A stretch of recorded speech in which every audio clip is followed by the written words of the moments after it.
En général, es-tu quelqu'un qui a besoin de pouvoir choisir, décider, prendre en charge une situation pour te sentir bien, pour te sentir sécurisé? Qu'est-ce qui se passe si jamais tu te retrouves dans une situation où tu ne peux pas choisir, tu ne peux pas décider ni prendre en charge, que tu as l'impression que tu n'as aucun contrôle sur la situation? Qu'est-ce qui se passe? Est-ce que ton niveau de stress augmente un peu? Tu commences-tu à ressentir un petit peu d'anxiété? Est-ce que tu vas même ressentir de l'impuissance? Il n'y a pas le fun, cette émotion-là. Si c'est le cas, je te rassure, c'est normal.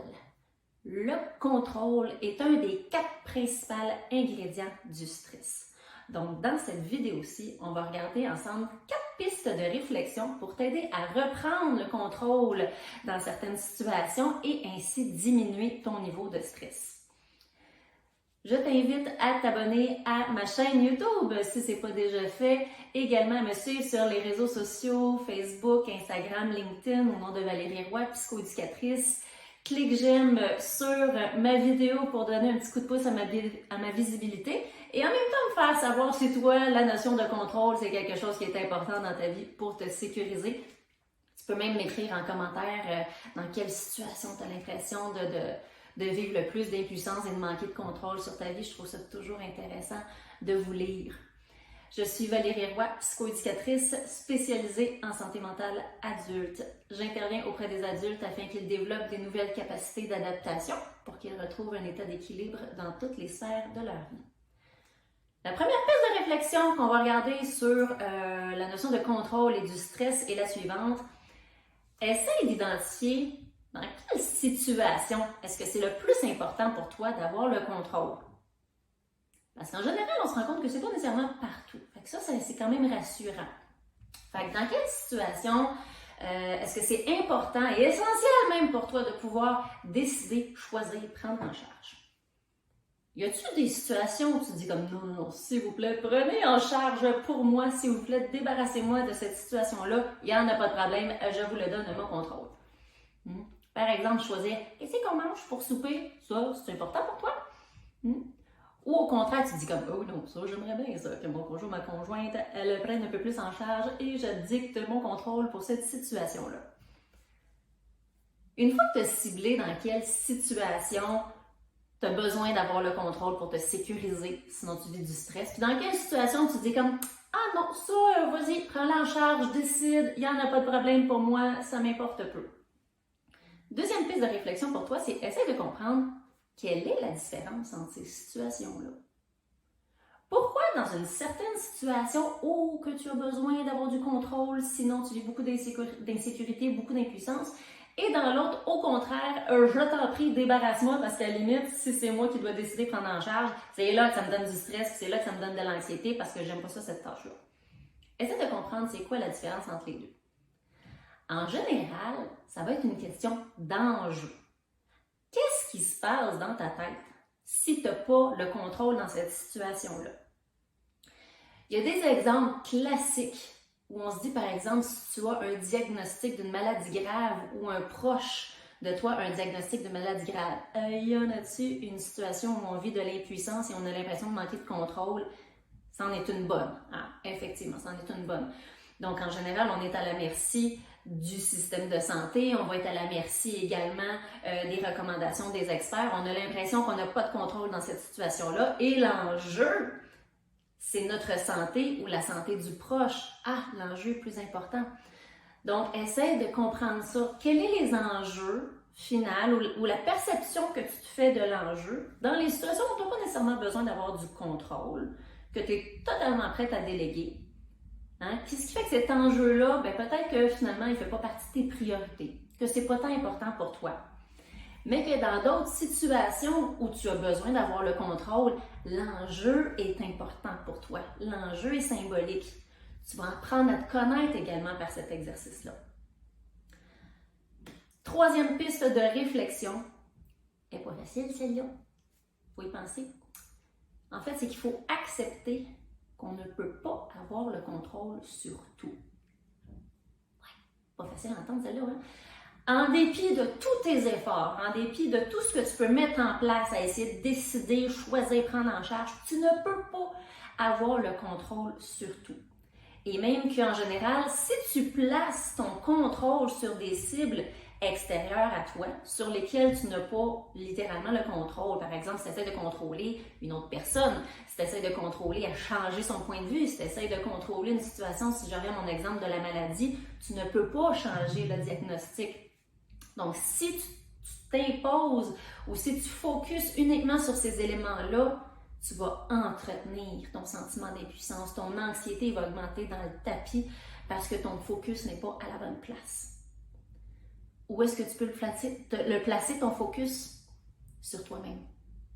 En général, tu es l'élément sur qui tu as le plus de contrôle, même si c'est pas facile, même si tu souffres. Si tu places ton regard sur toi, sur ce que tu peux contrôler de toi-même, là, en général, tu vas avoir une porte, tu vas avoir un peu plus d'accès à bouger et avoir un peu plus de contrôle sur la situation. Quatrième piste de réflexion, un peu en lien avec la troisième d'ailleurs, c'est qu'il y a trois éléments en général sur toi-même sur lesquels tu peux tenter de reprendre le contrôle dans une situation où tu as l'impression que tu n'en as pas du tout. Tes pensées, tes émotions et tes comportements. Et pour t'aider encore une fois dans cette piste de réflexion-là, quand tu as l'impression de subir une situation dans laquelle tu as l'impression que tu n'as pas de contrôle du tout, demande-toi, si tu avais eu cette possibilité d'avoir effectivement le contrôle, qu'est-ce que tu aurais fait de différent? Comment tu aurais voulu que la situation se déroule? Et là, après ça, tu peux essayer de moduler tes pensées, tes émotions et tes comportements pour tendre le plus possible vers où tu aurais souhaité que la situation se passe et comment tu aurais préféré qu'elle se déroule si tu avais eu le contrôle. Je ne te vends pas de miracle ici. Il y a des situations où, si je reviens à mon exemple d'un proche malade, puis que tu voudrais que son diagnostic disparaisse, OK, malheureusement, on n'a pas de portée là-dessus. Mais si son diagnostic avait à disparaître, qu'est-ce qui serait différent? Ah, le stress serait retombé, tu serais capable de discuter avec elle, probablement que la situation serait plus positive. OK, bon, là, c'est de voir comment est-ce que tu peux reprendre le contrôle sur ta situation, sur ton mode de pensée, sur ta gestion des émotions, sur tes comportements à toi, pour au moins bouger peut-être de 5% de ce que tu aurais souhaité. Donc, ça peut être, par exemple, de changer ta façon de voir les choses, de dire, bon, mais là, OK, je vais aller chercher plutôt des informations valides sur la situation. Je vais peut-être aller me trouver du soutien auprès de certaines personnes. Ça fait partie des comportements que tu peux moduler. Tu peux voir, OK, centrer, par exemple, qu'est-ce que je ressens dans cette situation-là? Quelles sont mes émotions? Ah, je suis peut-être en colère totalement avec comment ça se passe, comment ça se déroule, parce que moi, si j'avais eu le contrôle, j'aurais tellement pas fait ça de cette façon-là. Peut-être que tu es déçu aussi de la tournure des événements ou même de tes propres réactions initiales quand ça s'est passé. Tu es peut-être déçu de ta réaction. Fait que tu peux essayer de moduler ça. Contrôler, gérer sainement tes émotions, les accueillir, comprendre c'est quoi tes besoins avec ces émotions-là. Et après ça, adapter tes comportements pour essayer d'être le plus en équilibre possible avec la situation.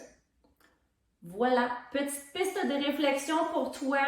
Donc, bien important, rappelle-toi, essaie de comprendre, de départager dans quelle situation tu as besoin de contrôle versus celle où tu l'abdiques sans problème. Quels sont les enjeux, quelles sont les différences entre ces situations-là où tu as besoin de contrôle versus celles que tu n'en as pas besoin? Quels sont les enjeux?